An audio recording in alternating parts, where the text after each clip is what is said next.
Hello traders, welcome back to the video. In this video we are going to talk about Hindalco. Hindalco stock के बारे में हम लोगों ने पिछले वीडियो में भी रिव्यू किया हुआ था और हमने ये सारे चीज़ हमने सभी लेवल्स हमने ड्रॉ किए हुए थे और हमने उस वीडियो में बात भी किया था कि यहाँ पे क्या हुआ कि बॉटम फॉर्म करने के बाद में ये कंटिन्यू अपने एक लोअर लो बनाता जा रहा था, अपने लोअर हाई को कभी तोड़ नहीं रहा था। और जब ये तोड़ा, इसको तोड़ने के बाद में फिर ये कंटिन्यू अप ट्रेंड में मूव कर गया और अप ट्रेंड में फिर से अपने हायर हाई को बनाते चला गया, जिसको हाई हाई को बनाता जा रहा था, बड़े कभी ब्रेक नहीं कर रहा था ट्रेडर्स। और सेम थिंग यहाँ पे हमने बताया था आपको यहाँ पे कि जब ये इस लेवल के पास में था तो हमने आपको बताया था कि इस लेवल को जब ये ब्रेक किया है अभी यहाँ पे, तो मार्केट को हम लोग यहाँ आने का वेट करेंगे, यहाँ से हमारा ट्रेड लेंगे। और डेली टाइम फ्रेम पे ये हमारे लिए एक मेजर एक रेजिस्टेंस लेवल था, 552 रुपये का लेवल था, जो कि मेजर एक रेजिस्टेंस लेवल था ट्रेडर्स। और हमने डेली टाइम फ्रेम पे भी बताया था। चलिए मैं डेली टाइम फ्रेम लेके चलता हूँ आपको। और डेली टाइम फ्रेम पे भी बताया था यहाँ पे कि मार्केट क्या है कि डायरेक्ट यहाँ से एक राउंड एक टॉप बनाने के लिए जा रहा है यहाँ से। तो यहाँ पे जब ये ब्रेकआउट दिया था तभी हम लोगों ने बात किया था यहाँ पे कि बहुत ज़्यादा चांस है कि यहाँ पे एक इसको रिजेक्शन मिले और ये डबल टॉप बना के फिर से एक नीचे आने की कोशिश करे यहाँ पे। क्योंकि मार्केट को अगर ऊपर की तरफ जाना है तो मार्केट सीधा डाउन और सीधा अप नहीं जा सकता, उसको थोड़ा सा पॉज लेना पड़ेगा, थोड़ा कंसोलिडेट करना पड़ेगा, थोड़ा अप डाउन करना पड़ेगा, तब जाके मार्केट एक अपसाइड का मूवमेंट देगा या फिर डाउनसाइड का मूवमेंट देगा। तो हमने पहले ही इस वीडियो में पहले ही प्रीवियस वीडियो हम लोग डिस्कस कर चुके हैं ऑलरेडी। जितने भी मेरे व्यूअर्स हैं और जो देखे हुए वीडियो उनको पता होगा कि यहाँ पे हम लोगों ने बात किया था कि यहाँ पे बहुत ज़्यादा चांस है कि डबल बॉटम यहाँ पे डबल टॉप यहाँ पे फॉर्मेशन होने का बहुत ज़्यादा यहाँ पे चांस है। और सेम थिंग यहाँ पे हम लोग देखने को मिल रहा है हम लोगों को। यहाँ पे पहले एक डोजी कैंडल बना जिसको हम लोग इनडिसीजन कैंडल बोलते हैं।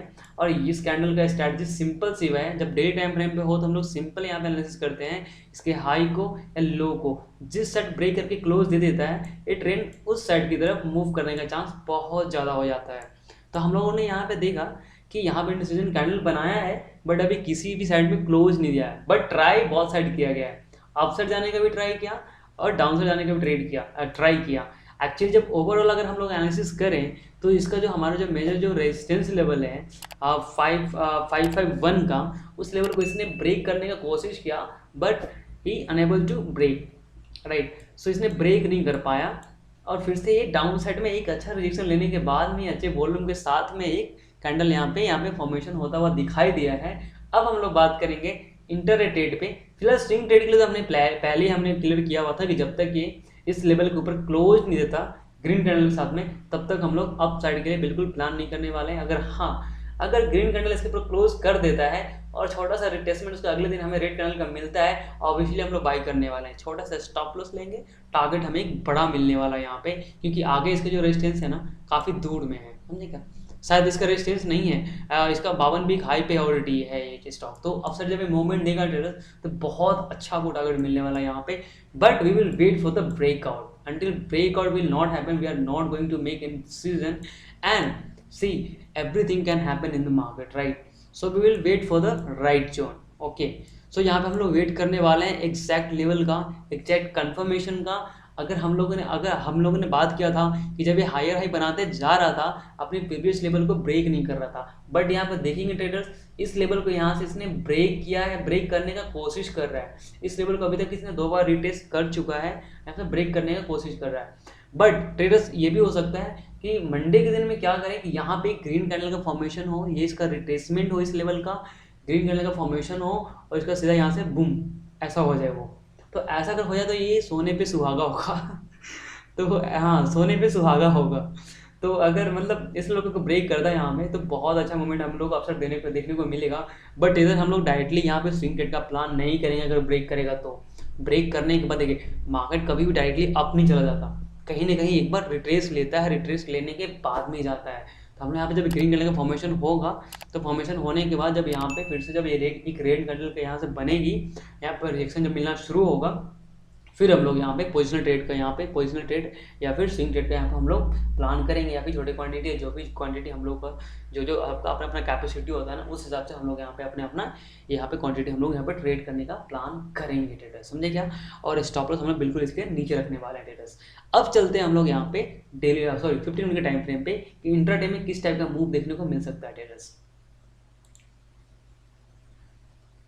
तो सिंपली हम लोग यहाँ पे 15 मिनट के टाइम फ्रेम पे आ चुके हैं हम लोग, और हम लोगों ने ये जो लेवल से हैं हम लोगों ने हायर हाई लोअर लोज हम लोगों ने मार्क किया हुआ था।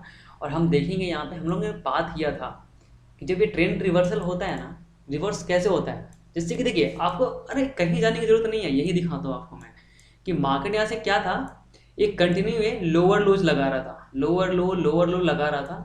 एक बार जब लोअर लो लगाने के बाद में ये कभी भी अपने लोअर जो हाई था इसका उसको ब्रेक नहीं करता था। बट यहाँ पे लोअर लो तो लगाया, लोअर लो लगाने के साथ साथ में अपने लोअर हाई को भी एक अच्छे वॉल्यूम के साथ में यहाँ से ब्रेकआउट दिया था। और ब्रेकआउट देने के बाद एक अच्छा मूव भी किया, फिर से यहाँ पे रिटेस्ट करने के लिए आया, रिटेस्ट करने के बाद फिर से अपसाइड का मूव दिया, फिर से जो इसका जो हायर हाई था उसको ब्रेक किया, ब्रेक करने के बाद फिर से एक अपसाइड का मोमेंट किया, यहाँ से रिटेस्ट करने के लिए आया, फिर से अपसाइड का मोमेंट दिया। बट एक चीज़ ख्याल रखना ट्रेडर, इसने कभी भी अपने लोअर हाई को ब्रेक नहीं किया है, पिछले लोअर हाई को। फिर से यहाँ से एक अपसाइड का लोअर हाई बनाया, हायर हाई बनाया, फिर से अपसाइड का मूवमेंट किया, फिर से इसको टेस्ट किया। और यहाँ पे देखिए यहाँ पे फंसने वाले फंस जाते हैं क्योंकि इस लेवल को ब्रेक हो रहा था। बट हमें तो कहीं ना कहीं एक कन्फर्मेशन में हम कभी काम नहीं करते, हमारे पास सिंगल रीजन तो कभी होना नहीं चाहिए ट्रेडर। अगर आप ट्रेडिंग मतलब फील्ड में हैं, अगर आप ट्रेडिंग सीख भी रहे हैं, कुछ भी कर रहे हैं, एक चीज़ तो आप गांठ मान लो मन में कि कभी भी सिंगल रीजन आपके पास हो तो कभी ट्रेड एग्जीक्यूट मत करना। At least you should have a 2 or 3 reason to enter in a trade, right. So आपके पास 2-3 रीजन होना चाहिए, 2-3 कंफर्मेशन होना चाहिए जब आप अपने आप से पूछो कि किस बेस पे आपने ट्रेड लिया है। I am talking about the post market when you analyse your trade, so that time you will ask yourself, right. So हमने किस रीजन से ट्रेड लिया था या फिर क्यों ट्रेड लिया गया, बहुत सारा मतलब। जब आप क्वेश्चन करोगे खुद से तो आपके पास रीज़न होना चाहिए कि हाँ हमने 2-3 कंफर्मेशन देखने के बाद हमने ट्रेड लिया था। वहाँ पे अगर गलत हो गए ना, देखिए जब आप 2-3 रीजन देखे फिर आप ट्रेड लिए, वहाँ पे गलत भी हो गए ना, फिर भी आपको मज़ा आएगा, यकीन मानिए आप खुश हो जाएंगे, बहुत खुश होंगे आप कि हाँ वाकई में भाई मेरे प्लान था, एक कंफर्मेशन था। हमने पिछले कई वीडियो में भी हमने बात किया स्ट्रैटेजी का एक्यूरेसी के ऊपर से। एक्यूरेसी जो ट्रेडर्स का जो एक्यूरेसी होता है ना, उनका एक्यूरेसी भी 50, 60, 70 इस रेंज में ही होता है। तो हमें ये चीज़ पता है कि हम सही अगर होने वाले हैं, हमारे पास कोई स्ट्रैटेजी अगर बेस्ट स्ट्रैटेजी भी है तो वो हमारे लिए 50, 60 या 70 बार ही काम करेगा, बाकी का 30, 25 और 40 बार हम गलत ही होने वाले हैं। तो जिसमें हम गलत हो रहे होते हैं हमें उस गलती को एक्सेप्ट करना है कि हाँ इस टाइम पे हम गलत हैं और हमें ट्रेड से बाहर निकल जाना। सिंपल सी बात है, यही चीज़ इंप्रूवमेंट करेगा हमारे ट्रेडिंग सेशन में। सिंपल सी बात है जो मैं आपको बता रहा हूँ। अब हम लोग देखें यहाँ पे कि कभी ये अपने हायर हाई को ब्रेक नहीं कर रहा था और इसने यहाँ पे फिर से एक हायर हाई लगाया था, और हायर हाई लगाने के बाद में फिर अपसाइड का मूव भी दिया। और इसके बाद में ये डेली टाइम फ्रेम में एक बहुत ही मेजर इसका एक रेजिस्टेंस था, यहाँ से रेजिस्टेंस एक अच्छा फेस किया, डाउनसाइड का एक फॉल भी देखने को मिला। बट एक चीज़ आप यहाँ पे समझ में आपको थोड़ा सा देखिए यहाँ पे कि यहाँ से रिएक्शन मिला, अपसाइड का मूव किया, फिर से डाउनसाइड आया, डाउनसाइड होने के बाद फिर से एक यहाँ पे अपसाइड का मूव किया, फिर से डाउनसाइड आया। तो अब अगर देखिए अगर इसने अभी अब अपने कभी भी अपने इस हायर हाई को कभी ब्रेक नहीं किया था ये, अब इसका हायर हाई को बहुत ज़्यादा चांस लग रहा है कि यहाँ से ब्रेक ना कर दे कहीं ये। अगर ब्रेक करेगा ट्रेडर्स फिर आपको एक बहुत अच्छा आपको मूव देखने को मिलेगा, तो हमारा फर्स्ट टारगेट रहेगा ये 532 रुपये के आसपास का रहेगा ट्रेडर्स। एंड सेकंड टारगेट हम लोग बात करें यहाँ पे, तो हम लोग यहाँ पे देखेंगे कि यहाँ पे मार्केट बीच में गैप अप ओपनिंग हुई थी, तो गैप अप ओपनिंग हुई थी, हालांकि इसके ऊपर सस्टेन कर गया तो थोड़ा सा गैप अप इसके लिए थोड़ा सा इंपॉर्टेंट हो जाएगा फील करना। अब अगर नीचे आएगा, अगर इस लेवल को ब्रेक करता है, अगर इसके नीचे अगर क्लोज देना शुरू किया ना, तो समझ लेना ट्रेडर कि ये गैप जो है ना इसका बहुत जल्दी फील होगा। तो हमारे लिए जो सेकेंड टारगेट जो होने वाला है यही टारगेट इसके आसपास का भी रहेगा हमारे लिए, और कहीं ना कहीं ट्रेंड लाइन हमारे साथ चल रहा है, तो हमारे लिए इंपॉर्टेंट ये भी ट्रेडर्स। तो हम लोग यहाँ बात कर रहे थे कि यहाँ पे कैसे ब्रेकआउट हुआ। तो अब हम जैसे कि यहाँ पे ब्रेकआउट हुआ तो हमें ट्रेड यहाँ पे इंटर कैसे नहीं लेना चाहिए था, क्योंकि हम लोग यहाँ पे देख रहे थे कि यहाँ ट्रेंड लाइन का फॉर्मेशन हो रहा था, यहाँ से इसका एक सपोर्ट जा रहा था, तो बहुत ज़्यादा चांस था कि यहाँ पे ट्रेंड लाइन का सपोर्ट ले ले। इसलिए हमें यहाँ पे अगर हमें शॉर्ट सेल यहाँ पे करना भी था तो हमें इसके नीचे करना था, इस लेवल के नीचे करना था, इस ट्रेंड लाइन के नीचे करना था, तब हमारे लिए कंफर्मेशन होता कि चलो भाई ट्रेंड लाइन का भी ब्रेकआउट हुआ और अपने हायर हाई के लेवल को भी तोड़ा। तो यहाँ पे थोड़ा सा एक कंफर्मेशन बनता आपके लिए। तो यहाँ पे हम लोग देखेंगे यहाँ पे करंट में देखेंगे तो यहाँ पे हायर हाई के लेवल को ब्रेक करने के कगार पे ही है, जस्ट इस मतलब ब्रेक करने के मतलब मूड में ही है, और मतलब बिल्कुल एक किनारा पे है कि अब टूट ही जाएगा, ऐसा है। तो इसके नीचे अगर क्लोज देता है ट्रेडर्स तो बहुत ज़्यादा चांस होगा कि अपने गैप जो है इसके बीच में गैप को भी फील करेगा ट्रेडर्स। तो ठीक है ट्रेडर्स, हम मिलते हैं हम लोग फिर से नेक्स्ट वीडियो में एक अच्छे स्टॉक के साथ में।